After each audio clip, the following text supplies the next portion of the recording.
بسم اللہ الرحمن الرحیم الحمد للہ رب العالمین الرحمن الرحیم مالک یوم الدین ایاک نعبد و ایاک نستعین اہدنا الصراط المستقیم صراط الذین انعمت علیہم غیر المغضوب علیہم ولا الضالین آمین۔ الہ العالمین جو پڑھا ہے جانے جانا کی بارگاہ میں پیش کرتے ہیں، قبول فرما، اور جانے جانوں کے طفیل جمیع انبیاء کرام، صحابہ کرام، صحابیات، اہل بیت اطہار، پنجتن پاک بارہ امام حضور کے والدین کریمین، آل اطہار، ازواج مطہرات، رسول اللہ صلی اللہ علیہ وسلم کے جمیع گوشہ، حضور علیہ الصلوۃ والتسلیم کی یہ امت کے تمام بزرگان دین، بالخصوص سید عبدالقادر جیلانی، حضور غوث پاک رضی اللہ عنہ، حضرت سید معین الدین چشتی اجمیری رحمۃ اللہ علیہ، حضرت سید بہاؤالدین نقشبند بخاری رحمۃ اللہ علیہ، حضرت سید شہاب الدین سہروردی رحمۃ اللہ علیہ، میرے آقا نعمت حضور مجدد الفیضانی رحمۃ اللہ علیہ، میرے بادشاہ حضرت پیر حیدر شاہ رحمۃ اللہ علیہ، تمام بزرگوں کی بارگاہ میں بلندی درجات کے لیے، اور جتنے حضرات میرے سمیت اس دعا میں شامل ہیں، ہمارے جو اللہ کربا حالت ایمان میں اس دنیا سے چلے گئے، میرے اللہ ان سب کی قبروں میں اور ہم سب کے دلوں میں اس سورہ فاتحہ کا نور داخل فرما۔ صلی اللہ تعالیٰ علی خیر خلق محمد وعلی آلہ وصحبہ اجمعین برحمتک یا ارحم۔ شوق سے تو آواز کھولے۔ الحمدللہ رب العالمین والعاقبۃ للمتقین والصلاۃ والسلام علی سید الانبیاء والمرسلین، اما بعد فاعوذ باللہ من الشیطان الرجیم، بسم اللہ الرحمن الرحیم، وَلَنَبْلُوَنَّكُمْ بِشَيْءٍ مِّنَ الْخَوْفِ وَالْجُوعِ وَنَقْصٍ مِّنَ الْأَمْوَالِ وَالْأَنفُسِ وَالثَّمَرَاتِ وَبَشِّرِ الصَّابِرِينَ الَّذِينَ إِذَا أَصَابَتْهُم مُّصِیبَةٌ قَالُوا إِنَّا لِلَّهِ وَإِنَّا إِلَيْهِ رَاجِعُونَ۔ قال اللہ تعالیٰ فی الکلام المجید والفرقان الحمید، ان اللہ وملائکتہ یصلون علی النبی یا ایہا الذین آمنوا صلوا علیہ وسلموا تسلیما۔ کوئی زبان خاموش نہ رہے، بڑی ایمانداری سے پڑھی الصلاۃ والسلام علیک یا سیدی یا رسول اللہ وعلی آلک وصحابک یا حبیب اللہ، الصلاۃ والسلام علیک یا رحمۃ للعالمین وعلی آلک وصحابک یا جد الحسن والحسین، الصلاۃ والسلام علیک یا قائد الغر المحجلین وعلی آلک وصحابک یا امام الانبیاء والمرسلین۔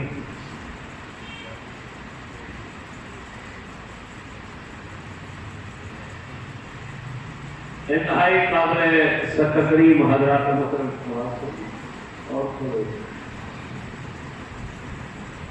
محرم الحرام کا تیسرا جمعۃ المبارک ہے۔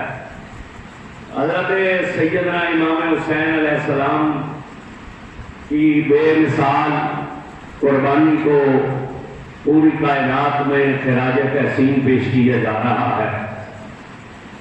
الحمدللہ 9 اور 10 محرم الحرام کو بھی ہماری اس جامع مسجد میں تاریخ ساز شہادت امام حسین علیہ السلام کانفرنس ہوئی ہے۔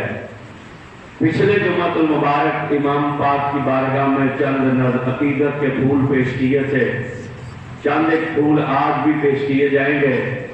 سورہ بقرہ کی یہ آیہ مبارکہ میں نے آپ کے سامنے پڑھی ہے، جس میں اللہ رب العزت نے ارشاد فرمایا وَلَنَبْلُوَنَّكُمْ بِشَيْءٍ مِّنَ الْخَوْفِ وَالْجُوعِ وَنَقْصٍ مِّنَ الْأَمْوَالِ وَالْأَنفُسِ وَالثَّمَرَاتِ، ہم تمہیں ضرور آزمائیں گے خوف کے ساتھ، بھوک کے ساتھ، اور مال کے نقصان کے ساتھ، جان کے نقصان کے ساتھ، پھلوں کے نقصان کے ساتھ۔ وَبَشِّرِ الصَّابِرِينَ الَّذِينَ إِذَا أَصَابَتْهُم مُّصِیبَةٌ، خوشخبری ان کے لیے ہے کہ جن پر مصیبت آئی تو انہوں نے صبر کیا۔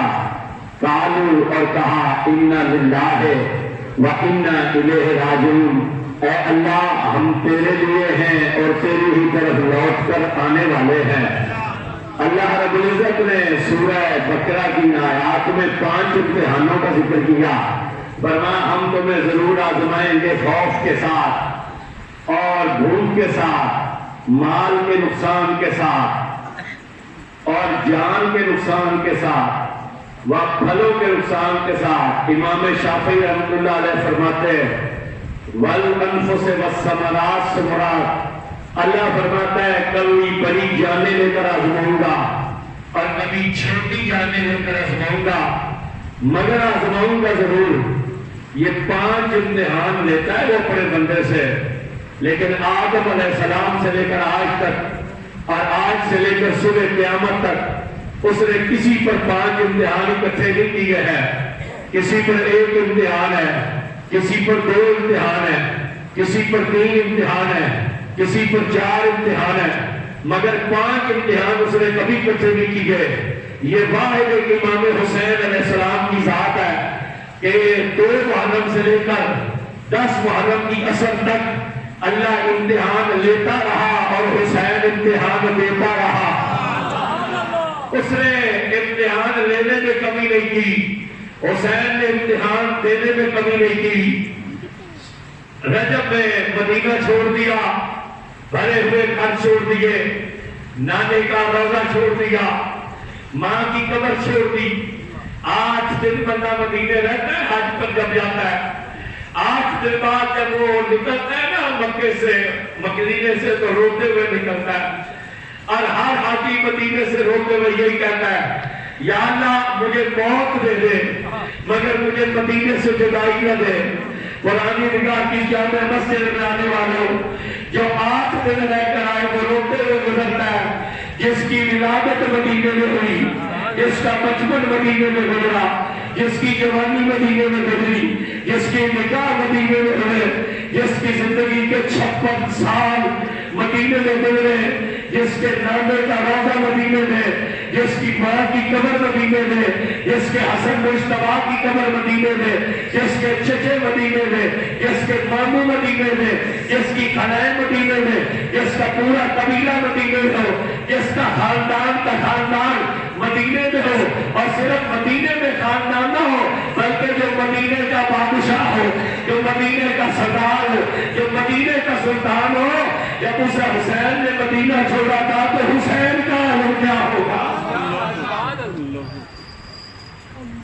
اپنے وطن چھوڑنے آسان ہوتے ہیں، جب چلے نا حسین مدینے سے تو پھر اس احمد پور والے بابے نے کیا کہا؟ اس نے کہا چل بھائی چنار نکال روشنائی، تیرا ذکر کریں گے تارے اونٹ، شادہ مسافر کوئی نہ سیکھے، کب کھچنا تو پارے بڑے ہوئے گھر چھوڑ کر مکے آ گئے۔ شعبان میں مکے پہنچے، شعبان مکے، رمضان مکے، شوال مکے میں، ذکر مکے میں، حج کا احرام باندھا۔ 8 دن حج کو، حج کے احرام کو عمرے میں بدل دیا۔ خبر ملی کہ یزید نے حاجیوں کے روم میں سپاہیوں کو بھیجا اور اس نے تیاری پلان کی، اس نے ایک ٹولی تیار کی، انہوں نے کہا تم حرام باندھ کر حسین کو میدان ہے، تم حسین کو کعبے میں قتل کرنا۔ ایک اور ٹولی کو تیار کیا، انہوں نے کہا کہ جب یہ حسین کو قتل کرے تو تم فوراً ان کو قتل کر دینا، جب قاتل ہی مر جائیں گے تو پتہ ہی نہیں چلے گا کہ قتل کرنے والے کون تھے۔ یہ مکمل تیاریاں کر لی۔ امام حسین علیہ السلام کو سازش کا پتہ چلا، آپ نے 8 ذی الحج کو حج کا احرام عمرے میں بدل دیا اور عمرہ مکمل کر کے آپ چل پڑے کربلا کی طرف۔ جب صحابہ اکرام کو پتہ چلا، عبداللہ بن عمر کو، عبداللہ بن زبیر کے گھر میں آپ ٹھہرے ہوئے تھے، عبداللہ بن عباس کو، محمد بن حنفیہ کو، حضرت عثمان بن ابو بکر کو، تو یہ ساری ہستیاں اس وقت ان کی خدمت میں حاضر ہوئی۔ تقریباً 300 کے قریب اس وقت صحابہ کرام ہوئے زمین پر حیات تھے۔ تو یہ پانچوں کی پانچوں ہستیاں حاضر ہوئی اور انہوں نے منت کی کہ حسین نہ جائیے، کوفے والوں سے وفا نہیں ہے، انہوں نے تمہارے باپ علی سے وفا نہیں کی، یہ تم سے کیا وفا کریں گے؟ جب یہ منت کی، آج تک کہ عبداللہ بن زبیر قدموں میں گر گئے، انہوں نے کہا میں حاضر، میرا گھر حاضر، پورا مدینہ مکہ حاضر، آپ حرم چھوڑ کرنا چاہیے۔ آپ نے کہا، میرے نانے نے فرمایا تھا ایک بکری جو ہے، ایک دمبا جو ہے وہ میں یہ حرم کی حدود میں ذبح کیا جائے گا جس سے حرم کی حرمت پامال ہوگی۔ میں حسین اس دمبے کی جگہ نہیں لینا چاہتا کہ جس کے ذبح کرنے سے حرم کی حدود پامال ہو۔ یہاں تک کہ عبداللہ بن زبیر پیروں میں گر گئے۔ باقیوں نے کہا نہ جائیے، کوفی لا یوفی، ان سے وفا نہیں ہے۔ امام حسین علیہ السلام رو پڑے۔ آپ نے فرمایا سنو، میں جا نہیں رہا ہوں، مجھے لے جایا جا رہا۔ یہ بات یاد رکھیے گا، یہ مجبوری میں قربانیاں نہیں سی ہیں۔ ایک مجبوری ہوتی ہے، انسان مجبور ہو جاتا ہے، یہ مجبوری میں نہیں کی ہے، یہ صاحب اختیار ہے، ساری باتوں کا پتہ ہے، ہر چیز کا علم ہے۔ یہ نہیں تھا کہ انہیں خبر نہیں تھی جنگ صفین پر مولا علی جا رہے تھے، جب اس کربلا کے میدان میں دریائے فرات کے کنارے آپ نے پڑاؤ لگایا تھا تو تمام ہماری اسلام کی کتابیں کہتی ہیں تاریخ کی، علی پاک دوپہر کے وقت آرام کر رہے تھے، اچانک مولا علی اٹھ بیٹھے، آنکھوں میں آنسو جاری ہو گئے، فرمایا حسین، حسین کی طرح، حسن کی طرح دونوں شہزادے حاضر ہوئے۔ علی پاک نے حسن حسین کو لیا، باہر نکل کر دریا کے کنارے، مولا علی نے کہا حسین یاد رکھنا جب 10 محرم 61 ہجری کا دن آئے گا تیرا خیمہ اس مقام پر ہوگا، عباس کا خیمہ یہاں ہوگا، فلاں کا خیمہ یہاں ہوگا، فلاں کا خیمہ یہاں ہوگا، یہاں تیرا بڑا بیٹا شہید ہوگا، یہاں چھوٹے کا شہید ہوگا، یہاں پر خیمے ہوگے، یہاں پر آگ لگے گی۔ یہ ساری باتیں امام حسین علیہ السلام کو مولا علی بتلا گئے تھے، نبی پاک بتلا گئے تھے۔ سیدہ زینب کے علی پاک نے بازو چومے، انہوں نے کہا بابا باپ بیٹیوں کی پیشانیاں چومتے ہیں، توڑیاں چومتے ہیں، ہاتھ چومتے ہیں، آپ میرے بازو کو چومتے ہیں۔ علی پاک نے کہا زینب اس لیے ان بازوؤں میں رسیاں باندھی جائیں گی، تجھے قیدی بنا کر بازاروں میں چلا جائے۔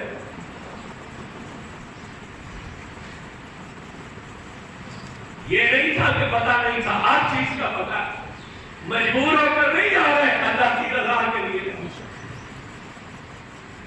فرمایا میں جا نہیں رہا ہوں، مجھے لے جایا جا رہا ہے۔ آپ سے حج کو نکلے 2 محرم کربلا میں پہنچے۔ آپ یقین کریں کہ یہ فتنے کا دور ہے، حضور نے حق فرمایا تھا۔ ایک زمانہ ایسا آئے گا بندہ صبح مومن ہوگا، شام کو کافر ہوگا، شام کو کافر ہوگا تو صبح مومن ہوگا۔ آج حالت یہ ہے، جب سے یہ محرم کا چاند چڑھا ہے یزید کی اولاد میڈیا پر نکل، مرد تو مرد رہے، اب ان وہابیوں کی عورتیں بھی میڈیا پر بیٹھی یزید کے حق میں تقریریں کیا، بورڈ لگا کر کمینے مولوی کو کہنا نہیں چاہیے شیطان کی اولادیں۔ امام کربلا میں 2 محرم کو پہنچے ہی نہیں، امام تو 10 محرم کو پہنچے۔ پورا زور لگایا جا رہا ہے کہ ذکر حسین کو کسی طرح ہٹا دیا جائے، یاد حسین کو ہٹا دیا جائے۔ میں نے کہا تم جتنی مرضی کوشش کر لو تم نام حسین نہیں مٹا سکتے۔ اس وقت کے یزید کو حسین کے وجود سے خطرہ تھا، آج کے یزید کو حسین کے ذکر سے خطرہ ہے۔ وہ وجود حسین مٹانا چاہ رہا تھا، یہ ذکر حسین مٹانا چاہ رہا ہے۔ میں پوچھتا ہوں یزید نے کام ایسا کیا کیا ہے جو تم اس کی طرف داریاں کر رہے ہو؟ مگر بات وہی ہے، اعلیٰ حضرت کے بھائی حضرت حسن رضا نے کہا تھا نا کہ زمانے بھر کا یہی ہے قاعدہ کہ جس کا کھانا اسی کا گانا۔ مگر یہاں حیرت ہے، لوگ ٹکڑے اولاد علی کے کھاتے پھر بھونکتے بھی اولاد علی کو۔ توجہ کیجیے گا، روزانہ کوئی نہ کوئی نئی سٹوری آئی ہوئی ہوتی ہے، روزانہ نئی سٹوری آئی ہوئی ہوتی ہے۔ غیر تو غیر رہے، یہاں اپنوں کا عالم ہے، وہ کہتے ہیں ہم نے امام کی شہادت پڑھنی کوئی نہیں، ہم نے امام کا ذکر کرنا ہی کوئی نہیں۔ میں نے کہا 11 مہینے 20 دن امت تم سے مسئلے سنتی ہے، بول نہیں رہے آپ 11 مہینے 20 دن امت تم سے مسئلے سنتی ہے، اور یہ 10 دن تو مسئلے چھوڑ دو، یہ 10 دن تو ان کا ذکر کر لو جن کا نانا نہ آتا تو مسئلے کہاں سے آتے تھے۔ یہ 10 دن تو ان کا ذکر کر لو جن کے پاس دیجیے. جس گھرانے کے بغیر گزارے کوئی نہیں ہے، تم اس گھرانے کی تمہیں حیرت کی بات ہے، لوگوں کو اس گھرانے کی شان ہی نظر نہیں آتی ہے. میں تو وقتاً فوقتاً بیان کرتا ہوں، بلکہ ہماری تو ہر تقریر کے آخر میں ان کا ذکر ہوتا ہے، اس لیے کہ ہمارے اس گھرانے کے بغیر گزارا نہیں ہے. کسی اور کا ہوتا ہو تو ہوتا ہو، مگر ہمارا اس گھرانے کے بغیر گزارا نہیں ہے. اور یہ سبق بھی ہمیں اسلام کے پہلے خلیفہ حضرت سیدنا ابو بکر صدیق نے دیا کہ جب سوکار کو رسول اللہ مثال کر گئے اور خود کے دن نبی پاک کی تدفین ہوئی، جمعرات کا ایک دن گزرا، آگے جمعے کا خطبہ ہے، پہلا جمعہ ہے حضور کے وصال کے بعد. صدیق اکبر منبر پر بیٹھے ہیں، مسجد کھچا کھچ بھری ہوئی ہے، سامنے مولا علی ہے، ایک میں امام حسن بیٹھے ہیں، حضرت ابو بکر منبر پر آئے، پوری جماعت صحابہ نے نبی کے جانشین کا استقبال کیا. ابو بکر نے منبر پر بیٹھ کر خطبہ پڑھنے کے لیے الحمدللہ رب العالمین پڑھنا چاہا. ابھی صرف 2 لفظ زبان سے نکلے، الحمدللہ. امام حسن کی عمر 7 سال تھی. شہزادے نے دیکھا مسجد بھی میرے نانے کی ہے، منبر بھی میرے نانے کا ہے، صحابہ بھی میرے نانے کے ہیں، مگر منبر پر نانا نہیں ہے. حسن اٹھ کر کھڑے ہوئے اور کھڑے ہو کر کہا اتریے میرے نانے کے منبر سے.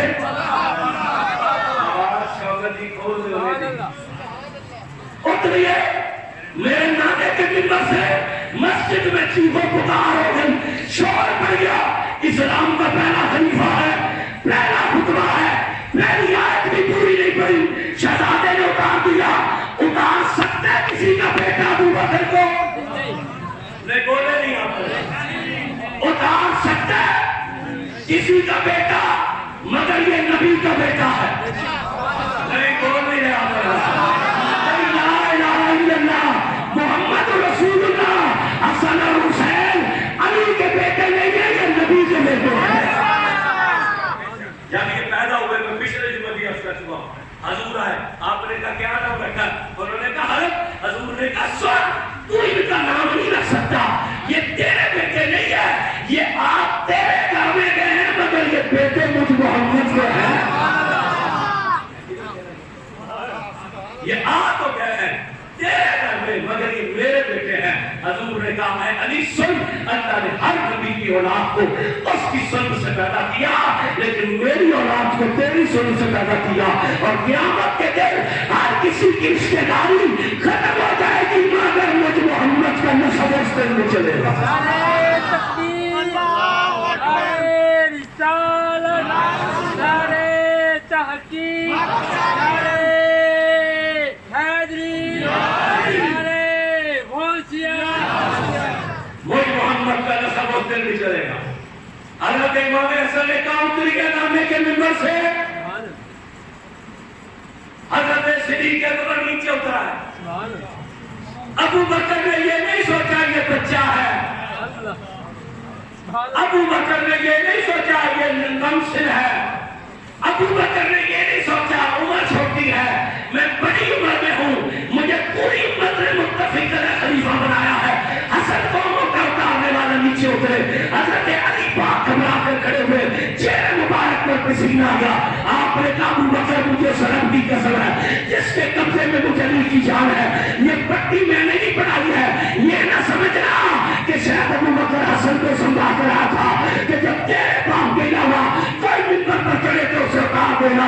جب علی پاک نے یہ کہا، حضرت ابو بکر نے کہا مجھے بھی قسم و سلام کی جس کے قبضے میں میری جان ہے، میرے دل میں یہ خیال بھی نہیں ہے. تو علی نے کہا پھر نیچے کیوں اترے ہو؟ انہوں نے کہا ابھی بتاتا ہوں. بیٹھ کیسی تھی؟ حسن کے دونوں ہاتھوں کو چوما، دونوں ساروں کو چوما، پھر حسن کو کندھے پر اٹھایا، اٹھا کر علی سے کہا اے علی میں نیچے اس لیے اترا ہوں، میں اس شہزادے کو بتلانا چاہتا ہوں. اے شہزادے اگر منبر تیرے نانے کا ہے تو یہ غلام بھی تو تیرے نانے کا ہے.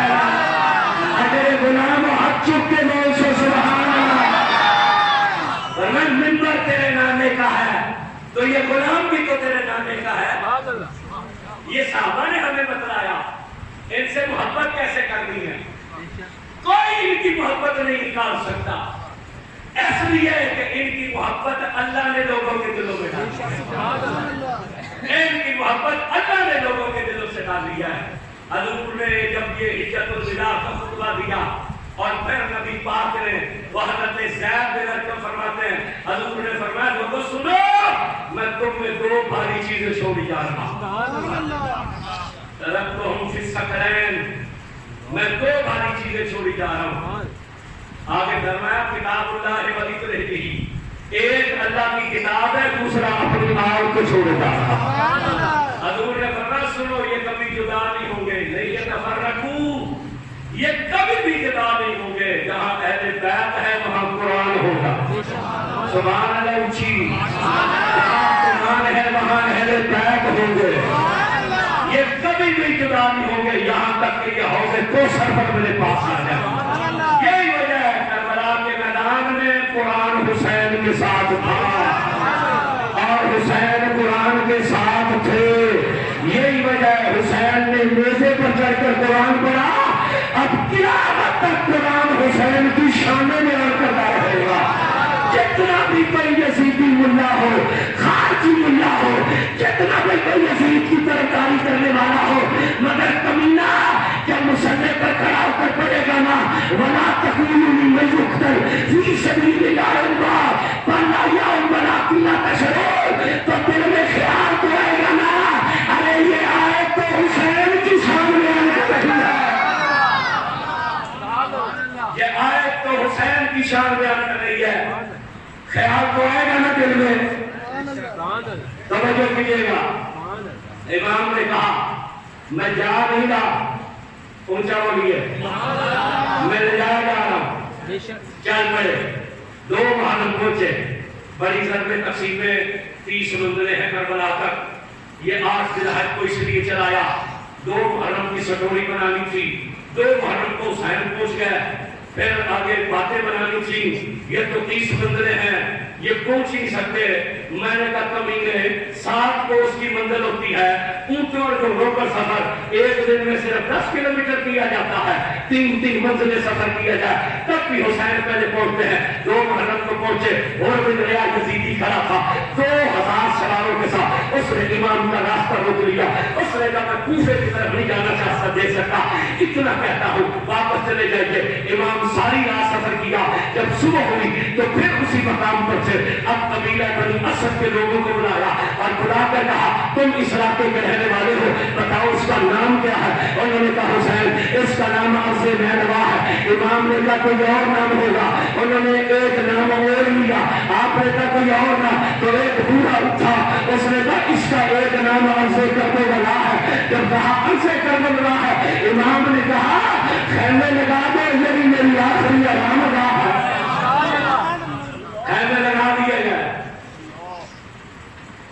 5 محرم کو شکر آیا 22,000 کا لشکر لے کے میرے ساتھ 6 محرم کو انہوں نے دریا پر قبضہ کر لیا 7 محرم کو انہوں نے جب کیا ہے بیت کا پانی بند کر دیا 5 محرم کو 22,000 کا لشکر آیا تو خوف کا امتحان شروع ہو گیا 7 محرم کو پانی بند ہوا ہے تو پیاس کا امتحان شروع ہو گیا مدینہ پہلے حسین چھوڑ چکے تھے یہ 3 امتحان 5 محرم تک اکٹھے ہو چکے ہیں 8 محرم مذاکرات ہوئے آپ نے اپنے ساتھ کو بلا کر کہا میرے مقام کو سمجھو میں رسول اللہ کا شہزادہ میں وہ حسین ہوں جسے نبی کندھوں پر اٹھا کر کرتا اور یارو جو مٹی رسول اللہ کی نالین سے لگے رب قسم اٹھا کر کہتا ہے لا اقسم بہذا البلد وانت تحل بہذا البلد مجھے اس شہر کی کلیے کی قسم ہے کہ کس کی کلمے سے تیرے نالین کے تلوے لگے ہیں اگر نبی کی نالین کا تلوہ گلی سے لگ جائے رب گلی کی قسم اٹھاتا ہے یہاں تلوہ تو نہیں لگا یہاں تو زبان حسین چوسا کرتے تھے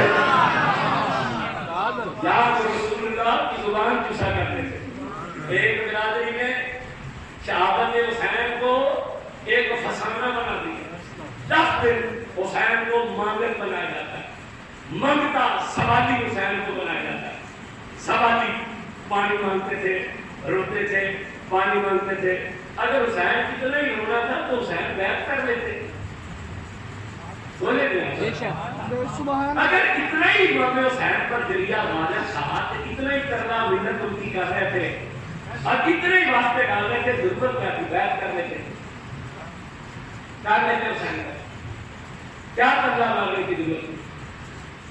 مگر یاد رکھیے گا نہ مقام حسین صحابہ کے دشمن کو سمجھ آئے گا، نہ مقام حسین اہل بیت کے دشمن کو سمجھ آئے گا.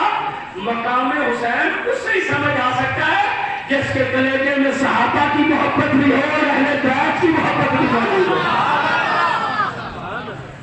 اگر اتنے ہی مجبور تھے امام حسین جھک جاتے، بک جاتے، بات کر لیتے بیعت، نہ بچے ذبح کرواتے.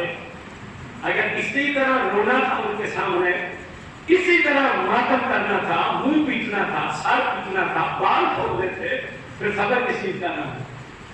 صرف لوگوں کو رلانے کے لیے، لوگوں کے جذبات سے کھلنے کے لیے. اس طرح کی امام حسین کی شہادت پیشی ہے کہ بندہ سن کر کانوں کو ہاتھ لگا دے کہ نبی پاک کی بیٹیوں کے ساتھ وہ سلوک بیان کیا جائے جو کہا کہ ایک کسی غیر گزرے کمی کی بیٹی کے ساتھ بھی کوئی نہیں کر سکتا.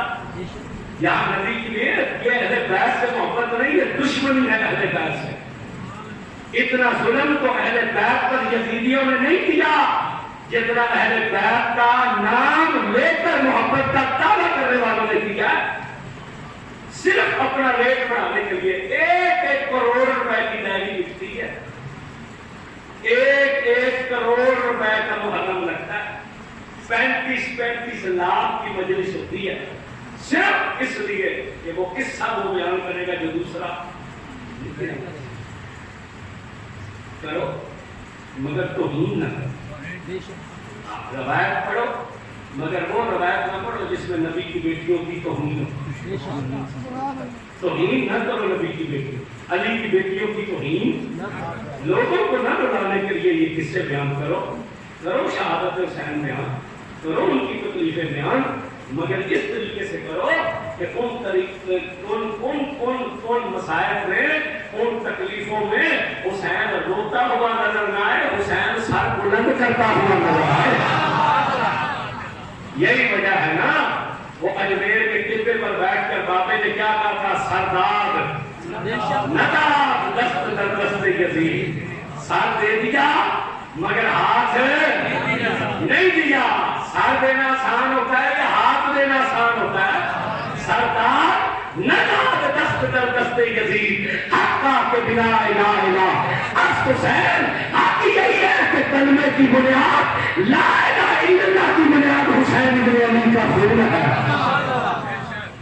اس لیے میرے دوستوں، میرے بھائیوں، توجہ رکھیے گا. مذاکرات میں انہیں سمجھانا چاہے کہ میرے خون سے باز آ جاؤ.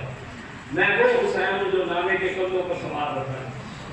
میں وہ حسین ہوں جو رات کو رویا تو نانے نے دروازہ کھٹکا کر میری ماں سے کہا تھا، فاطمہ حسین کیوں روتا ہے؟ تو میری والدہ نے کہا تھا، یا رسول اللہ میں کسی کام میں لگی ہوئی تھی. تو میرے نبی نے کہا، فاطمہ کام چھوڑ دے، میرے حسین کو نہ رونے دیا کر. جب حسین روتا ہے تو تیرے باپ کو بڑی تکلیف ہوتی ہے. جس کا رونا حضور بچپن میں برداشت نہیں کرتے، جس کا رونا حضور بچپن میں برداشت نہیں کرتے.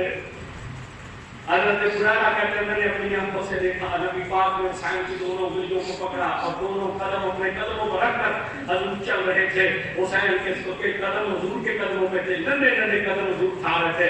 نبی کریم صلی اللہ علیہ وسلم محبت کر رہے تھے. کون سا گانا ہے جسے نواسے سے محبت نہیں ہوتی؟ کون سا باپ ہے جسے بیٹے سے محبت نہیں ہوتی؟ کون سی ماں ہے کسی اولاد سے محبت نہیں ہوتی؟ یہ صرف نانے اور نواسے کا پیار نہیں، یہ نبی امت کو سبق دے رہے تھے. اے میری امت، حسین اپنے قدموں سے نہیں چل رہا، حسین مصطفیٰ کے قدموں سے چل رہا ہے. اس لیے یہ جن قدموں سے چل رہا ہے وہاں لفظش ہے نہیں آ سکتی، وہاں لفظش ہے. انس بن مالک کہتے ہیں رسول اللہ لیٹے ہوئے تھے مسجد میں، حضور حضور لیٹے ہوئے تھے مسجد میں. امام حسین آ گیا، نبی پاک نے کہا آ جا، تو وہ نبی پاک کی پنڈلی مبارک پر چڑھ گئے. کہتے ہیں حضور نے یوں بازو پکڑ لیے حسین کے، کہا اور آگے آگا، وہ نبی پاک کے رضانوں پر آ گئے، حضور نے کہا اور آگے آگا، وہ حضور کے شکم اثر پہ آ گئے، حضور نے کہا اور آگے آگا، وہ حضور کے اس سینے پر چڑھ گئے جو سینے پر رب کا قرآن اترتا ہے، وہ نبی کے سینے پر چڑھے جو سینے پر رب کا قرآن اترتا ہے۔ نبی نے حسین کو پکڑا، اپنی زبان حسین کے دل میں ڈال دی، کہتے اس رب کی قسم جس کے قبضے میں میری جان ہے، حسین نبی کی زبان کو یوں چوس رہے تھے جیسے کوئی کھجور کی گٹھلی کو چوسا کرتا ہے، جیسے کوئی کھجور کی گٹھلی کو چوسا۔ یہ کتنا شان ہے۔ حضرت فرماتے کام تھا حضور سے، گیا حضور کے دروازے پر، کہتے نستک دی، حضور نے نظر سے آواز دی، مرد کے بعد کون ہے؟ میں نے کہا عمر، حضور نے کہا لگ گیا، سبحان اللہ، حضور نے کہا لگ گیا، حضور نے کہا لگ گیا، عمر کہتے ہیں دروازہ کھول کے جب اندر داخل ہوا، منظر میں نے دیکھا ہو کیا تھا، کہتے ہیں حضور یوں گھٹنوں اور کوہنیوں کے بعد سواری بنے ہوئے تھے اور حسین نبی کے بندوں پہ چڑھے ہوئے، میں نے سبحان اللہ کہ میں حد چکتے دے ہوئے کے ساتھ، حضور گھٹنوں اور کوہنیوں کے بعد سواری بنے ہوئے تھے، حسین کندھوں پر چڑھے ہوئے تھے، نبی نے اپنی زلفیں دھو رکھی تھی، آدھی زلفیں دائیں ہاتھ میں، آدھی زلفیں بائیں ہاتھ میں، اب حسین کہتے ہیں میرے گھوڑے ادھر میری سواری مڑ، حضور دائیں مڑتے، جب ادھر کھینچ کر کہتے مڑ، ادھر مڑتے، کہتے مجھے یہ منظر دیکھ کر حیرت ہوئی، حضور نے میری طرف دیکھا، دیکھ کر کہا عمر حیران کیوں ہوتا ہے، تو جانتا نہیں ہے حسین منی وانا من الحسین، حسین مجھ سے میں حسین میں سے حسین مجھ سے ہے میں حسین میں سے ہوں۔ یہ جنہوں نے شمیں دیکھی ہیں امام حسین کی، محبت کتنی ہوگی امام حسین سے، یہ دشمن ہوتے تو کبھی نہ بتاتے، یہ سچاتے جنہوں نے آ کر یہ ساری باتیں بیان کی۔ توجہ کیجئے گا، توجہ، کیا شان امام حسین کی، بلا کر انہیں کہا میرے مقام کو سمجھو، میں وہ حسین ہوں جس کے لیے نبی نے سجدے کو لمبا کر دیا تھا، میں وہ حسین ہوں جسے نبی کندھوں پر بٹھاتے تھے۔ عید کا دن تھا، امام حسن حسین نے کہا اپنی اماں سے سب کے کپڑے، انہوں نے ہمارے کپڑے نہیں، انہوں نے کہا شاہ جائیں گے، کپڑے آ گئے، اب تو مولویوں کو یہ بھی چنتے بھیجنے والا اللہ، آئے فاطمہ کے گھر میں میرے زہرا کے بیٹوں کو مولوی کو خامخواہ تکلیف ہو رہی ہے، وہ لوگ ہم تقریر کرنے گئے، وہاں یہ روایت پڑھی تو وہاں بھی ایک تھا نس بھی بات کرنے لگا، یہ کہیں نہیں لکھا ہے کہ ان کے کپڑے جنت سے ہیں۔ میں نے وہ میرے پاس موبائل میں میں کتابیں شامل کچھ رکھتا ہوں، وہیں سے کتاب کھولی، میں کہا جاتا تھا سیدہ فاطمہ کے کپڑے کا آئے ہوئے ہیں، یہ سیدہ کے کپڑے آئے ہوئے ہیں، یہ روایت ہے ہاں جی ان کے کپڑے نہیں آئے۔ میں نے کہا مجھے بتا جنہیں رب نے جنت کا سردار بنا دیا، جنہیں رب نے جنت کا جنہیں رب نے جنت کا سردار بنا دیا تو جنت بھی جنہیں ساری دے دی تو کپڑوں کے صندوق چھپا کے رکھ دی ہے ان سے۔ کھانا ان کے لیے جنت سے اترا کہ نہیں اترا؟ اونچا بولو ذرا، کھانا جنت سے اترا ایک مرتبہ اترا، کئی مرتبہ اترا، سلام جنت سے آئے، عمریں آتی تھی۔ ارے یاد رکھنا اس وقت تک تمہیں حسین کی شان نہیں سمجھ آ سکتی جب تک تمہیں حسین کی ماں کی شان سمجھ نہیں آئی۔ سبحان اللہ اونچی اسے کو آواز کھولے ذرا، تب تک تمہیں نہیں سمجھ آ سکتی۔ اور کیا شان ہے ام ایمن، یہ حضور کی لونڈی ہے۔ اچھا یہ آ رہے ہیں مسجد کے لیے 100 روپے کا مسئلہ ڈالیے، 83,000 روپے کا بل جمع کرایا، 91,000 کا پچھلے مہینے تک 83,000، آئندہ سپریم جو ہے وہ 20-25,000 پہ چلا جائے گا۔ سارے خدمت کیجیے گا، گھروں کی بیٹی ہیں، مسجد کر دیتی ہے تو آپ ہی کے کرنا ہے نا تعاون اللہ کے گھر کے لیے۔ میں روزانہ جمعے میں 200 روپے دیتا۔ پچھلے جمعے میں نے آپ سے کہا تھا نا، ایک جمعے جب پچھلے جمعے بل کے لیے تو میں نے آپ سے 100-200 کا کہا، تو مجھے خیال نہ رہا، میں نے پھر اگلے جمعے 500 روپے ڈالا کیونکہ میں یہ نہیں چاہتا کہ میں آپ کو تلقین کروں اور خود کم کروں، میں آپ سے زیادہ دوں گا پھر آپ سے کہوں گا۔ آج میں نے 300 روپے اس میں ڈالے کہ آپ سے بھی کہوں کہ اس میں کوشش کریں کہ 100 روپے ہر بندہ کرنا، وہ زیادہ جو ہے وہ آپ کی ہمت ہے، 100 روپے ڈالیں، بل جمع کرا دیا، پیسے جتنے مسجد کے بجٹ میں تھے وہ ختم ہو گئے، پیسے نہیں ہیں، پیسے وہی پڑے ہیں جو یہ رنگ کے ہیں۔ اس ہفتے یہ ٹائلوں کا کام شروع ہو جائے گا، رنگ کا کام بھی اسی ہفتے ہی ایسے اگلے ہفتے شروع ہو جائے گا۔ بات ہو گئی ہے ان سے، ٹائلیں نہیں لگ سکتی گنبدوں پر، انہوں نے کہا مسجد خستہ ہے، یہ بنانی پڑے گی دوبارہ، چاہے 5 سال بعد بناؤ، چاہے 2 سال بعد بناؤ، چاہے 10 سال بعد بناؤ، مگر یہ بنانی پڑے گی۔ تو پھر یہی فیصلہ ہوا ہے کہ رنگ کا کام شروع ہو جائے گا۔ پرسوں ان سے تھوڑی کم کر دیں، پرسوں ان سے بات ہو گئی ہے، انہوں نے کہا کہ گرمی شدید ہے، اوپر کا کام بعد میں کریں گے، تو انہوں نے کہا کہ پہلے نیچے کا شروع کر دو، مہینہ لگ جائے گا نیچے کے کام میں، پھر اوپر میناروں اور گنبدوں پہ چڑھ جانا۔ وہ امانت آپ کے پیسے پڑے ہیں انشاءاللہ، وہ جتنے پیسے ہیں وہ امانت ہے، اس میں سے نہیں ہم خرچ رہے، باقی کا بجٹ جو ہے اس میں سے بل وغیرہ دیے ہیں، اور جو جلسے کا چندہ ہوا ہے وہ میں اختتام پہ بتلا دوں گا کتنا چندہ ہوا، کتنا خرچہ ہوا ہے۔ اب آپ تھوڑی سی توجہ کر لیں، آپ کو اس وقت